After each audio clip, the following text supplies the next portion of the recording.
Is it scary? Yeah, it is. Yeah, it is. I still do associate like the Gilis only with like a lot of hardships and long years of working. I know it's tempting to come here and maybe think you're going to build your own house and stuff like that, but you might be surprised what you're getting yourself into.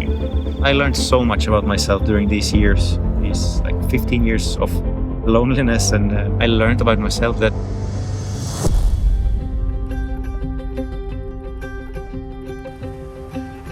I'm back in Padang Bai on my way to Gili to go and see Martin and see what has happened in the last year since I was there. Since we made the film, we're gonna have a talk and we're gonna show you the place, what it looks like now. Let's do this.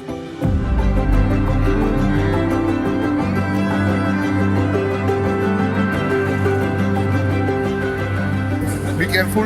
Yes. Arrived in Gili Trawangan. Time to walk to Lost Paradise.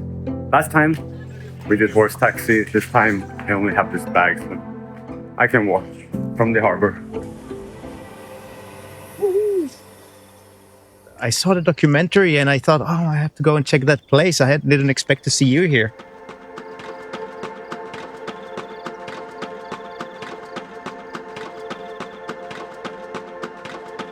This film is going to be a little different because there's been so many questions and it's time to answer all these questions. It's been 1 year since we did this the last time. Yeah. All right, how do you feel? Me, I feel pretty good. So what are we doing now? Now we're just going, I actually built like a rig with solar lights. I'm going to put it at our sign down by the Sunset Beach. First question I have is actually, a lot of people view the film. Yeah. And it's because you opened up so beautifully about your life and your story. Thank you for that. I saw an opportunity getting my hands on a piece of land. It was definitely not the most beautiful land I had seen. And for some reason, I thought that was a really good idea. I transferred all my savings. I signed something in a language I had no clue what I was signing. I returned, flew back to Europe. And that's when it kind of hit me, thinking, what the fuck have I done, you know? But did you notice any difference in being here since then? Have people recognized you? That are some people like really like that are actually in Gili that say, I saw the documentary and I thought, oh, I have to go and check that place. Didn't expect to see you here. And I'm there like, oh, you're actually lucky to catch me. I'm just here for like 2 days now. Like, and then tomorrow again, I'm leaving again. So you just, and now and then, like the boys working, they say like that now and then people actually really come like to have a look and like, that's so cool. It's cool. It's really cool. It makes me really happy because that means the film actually made some sort of impact. For sure it did. What improvements have you done since last year? Well, we can talk about the kitchen. We didn't show the previous kitchen in the film, and there's a reason for it. That's a reason for it. Here we have our little kitchen. Even like a friend in Bali, when she saw the kitchen, she said like, this is not a kitchen, this is like a chicken enclosure. But that was still in like kind of since the early days, but now we have like a more proper. It's clean and it's clean, closer to the guests. Yep. And everything. Yeah. That's nice. That's why. And a proper, right behind the bar, like before we actually had to run like from the back to the old house. Yeah. What else have you done? We finished actually building one more room, the loft. We call it the Paradise Loft. It's on the second floor, westward facing, so you can see the sunset, and you have a little private little living space where you can sit and work and stuff. It's really cool. This is the super interesting solution for fitting a bed on this loft. It's the hobbit door, and then you crawl into here like this. One big thing that I want to mention is that we actually, on New Year's Eve, that was kind of my deadline, I finally published the website. Right. And it also took like a big rock off my shoulders, because up until then I had like nothing to present really to the world, right? And I hadn't really told anyone or showed anyone. Yeah. So that website was kind of like, here it is. But after that it was like, done, done. This insane project, done. If you do remember the house underneath the adventure. I remember it. Right? I showed you and I said, this is like the first house I ever built. Yep. It's been actually sitting empty. Been like a storage, completely worn down. So we just started renovating it and gonna turn it into a nice private family bungalow. We're just a few days in. We want to fix the roof, first of all, make a nice little fence around it. All the guys are going home for the end of Ramadan. The ones that are left here, we will have time, like 1 month time, to clean everything up, all the mess. And when the carpenters return, we are going to focus on the inside. The ceiling, we chose to make it from this woven bamboo. And in my opinion, it's really, really beautiful, like this color scheme. And I'm just going to put like a clear coat to make it like a little bit wake out, like fresh. Keep the patina. Yeah. Luxury island style. Luxury island style. I'm going to share my renovation on Instagram. Not keep it a secret this time. I'm not going to keep it a secret this time. I'm ready to share my adventures and hopefully people will enjoy Is it scary? watching. Yeah, it is. Yeah, it is.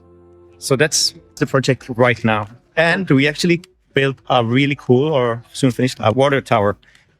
Awesome. Why do you build a water tower? Now this island, like during the monsoon, there's like electric cuts every day. So it's like the island is like blacked out. And that also means that usually like there are no water pumps working, there is no running water. So like without functioning water pumps, the guests can't shower, there's no water.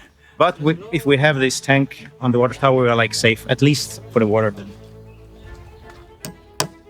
And then we have a generator to supply us with a bit of electricity as well during those times.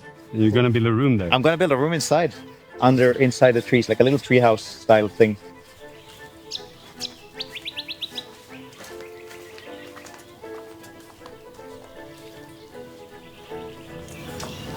Like it up there? I like it a lot.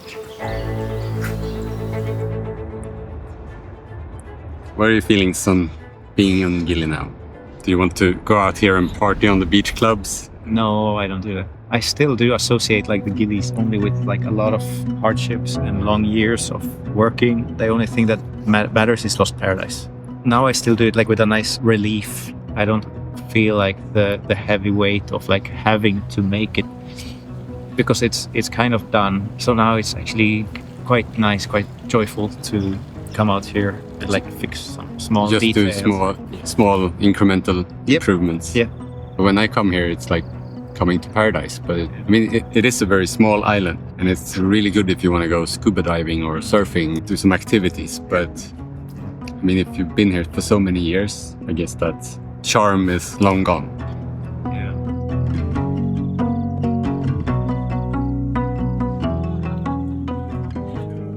Tell me about the bar. You did some improvements in the bar. Yeah, our little bar on the corner, general lease. We just put up a bit of a few mirrors, new lighting, added a few cocktails. It is a little island-style speakeasy. Nice. That's like what it turned into, like a secret little off-the-beaten-path cocktail bar. Is it the result we're after? Did I hit up? One of the things that has come up a lot is this thing about owning land in Indonesia. True. As a foreigner, you Yeah. can't own land in Indonesia. Yeah. Can you tell me how it works? What I usually tell people is that if you want to do something in Indonesia, don't try to buy and own, lease it. Then you can put your own name, you can lease it for like whatever, like 25 years. And then you're safe, but you still have to do like really, really, really proper due diligence, whether it's land or like an old house or build new. You have to make sure, like really thoroughly check like what's the zoning of this plot of land. You also have to check, like, for example, if you do it in Bali, like with the Banjar, with the Balinese, do they have maybe some special rules? Like, is your land close to some temple? There are a lot of rules, but as long as you are like really respectful. A little piece of advice I would give as well is, I know it's tempting to come here and maybe think you're going to build your own house and stuff like that, but you might be surprised what you're getting yourself into. You know, your dream might really quickly turn into a nightmare. Yeah. You've experienced that firsthand. Yeah. Perempuan. It's a female. Yesterday there were apparently some guests here at Lost Paradise, and they had been all the way to Sulawesi and around Indonesia looking for this type, like interested in snakes, and they actually found what they were looking for at Lost Paradise. Amazing. There have also been a few questions about how these islands are getting very exploited by Westerners coming here. I know you think this too, and you see it and you don't like it, but at the same time, we like these islands. Yeah. So how have you thought about this? Because it's all about respect. Yep, I believe like that's what it's all about. Don't come here and think you're gonna like really like outsmart the system or whatever. Just like be kind, be nice, be respectful, and I believe like people should have a chance to open their businesses, their restaurants, whatever, in a beautiful place. But you don't have to go all crazy and like really exploit the land and the people. Then it's like Yeah. And I am not like who am I to judge, right? I mean, you can tell from the way you built your place that it's basically an homage to Indonesian Yeah. style of building. Yeah. And I think that's a sign of being respectful. And I also, hope so. it seems like the people you're working with at the resort, they really enjoy their work. For sure. But a lot of that I realized comes down to just communication.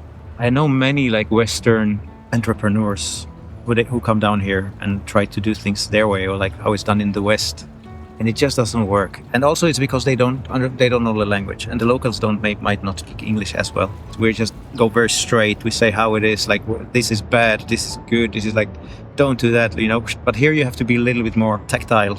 Show more respect. You have to show a bit more respect, because I know so many places where they change the staff like every month, but it just doesn't work. I have had my fair share of really bad bosses above me. I hate having someone like above me telling me what to do. I just can't stand it. Yeah, I needed like my freedom, right? I needed to be my own boss. And now that I have it, if I'm going to lead other people, I want to be the kind of leader that I wish I had. Someone you can look up to and that you would like want to follow. Yeah. Anywhere, you know, like leadership to me is like such an important skill to have. Yeah. And that's what I believe like is building great teams. People at work, they have to feel like that they have a purpose and they feel proud of working where they are. You've been through some really hard times. What do you feel you learned most about that, and where are you now?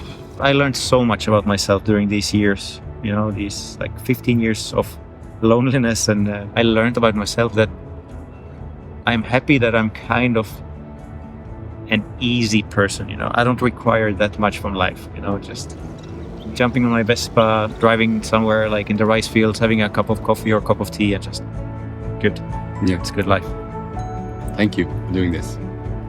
Let's hug on the beach with a 360. Okay. It was so dark the last time we did this. Thank you so much. Thank you for these days. Thank you too.